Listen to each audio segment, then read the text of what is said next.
Good morning, Rajahs. I'm Paulina. And I'm Lynette. Today is Thursday, December 1st, and this is the Rajah Report. Please stand for the Pledge of Allegiance. Ready, begin. I pledge allegiance to the flag of the United States of America and to the republic for which it stands, one nation, under God, indivisible, with liberty and justice for all. You may now be seated.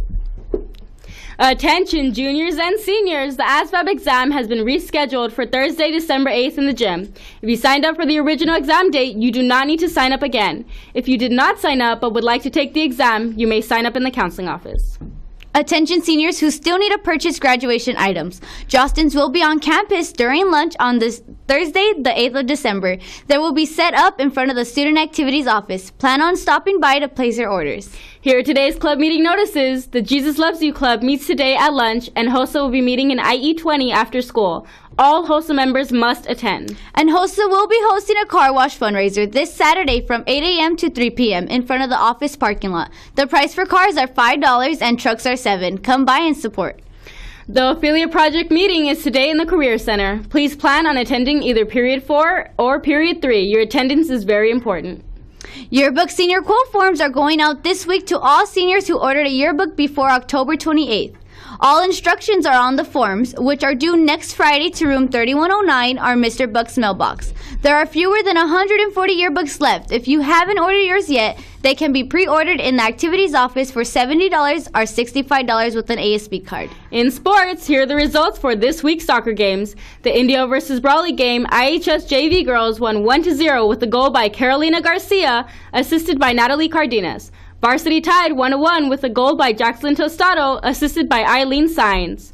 Also, we want to say good luck to the girls' water polo team as they take on Pacific High School. This will be a home game starting with varsity at 3:15 and JV at 4:30. That's all for today, but before we go, it's time for the joke of the day with... Mr. Buck, are you sure you want to go through with this? No. Just go with it. Well, it's time for the joke of the day with Connor.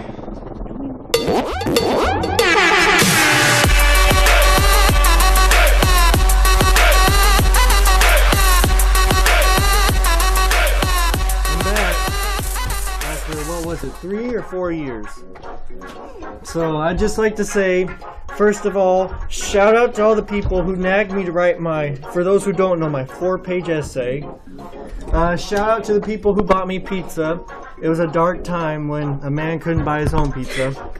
And shout out to Miss Parker in her second period class, who without her I wouldn't have finished on time. So Miss Parker, second period, you better behave. So I would just like to start off with a pretty good joke. I hope it's good. And so it starts like this. A woman brought a very limp duck into a veterinary surgeon. As she laid her pet on the table, the vet pulled out a stethoscope and listened to the bird's chest. After a moment or two, the vet shook his head and sadly said, "I'm sorry, your duck Cuddles has passed away." "How can you be so sure?" she protested. "I mean, you haven't done any testing on him or anything. He might just be in a coma or something." The vet rolled his eyes, turned around and left the room. He returned a few minutes later with a black Labrador retriever. As the duck's owner looked on in amazement, the dog stood on his hind legs, put his front paws on the examination table, and sniffed the duck from top to bottom. He then looked up at the vet with sad eyes and shook his head. The vet patted the dog on the head and took it out of the room. A few minutes later, he returned with a cat. The cat jumped on the table and also delicately sniffed the bird from head to foot. The cat sat back on its haunches, shook its head, meowed softly, and strolled out of the room. The vet looked at the woman and said, "I'm sorry, but as I said, this is the most definitely, 100% certifiably a dead duck." The vet turned to his computer terminal, hit a few keys, and produced a bill, which he handed to the woman. The duck's owner, still in shock, took the bill. $150? $150 just to tell me my duck is dead. The vet shrugged. "I'm sorry, if you had just taken my word for it, the bill would have been $20. But with the lab report and the CAT scan, it's now $150. Thank you, guys. That's all for today, Rajahs. Be kind to one another, and as always, remember to stay classy, Indio.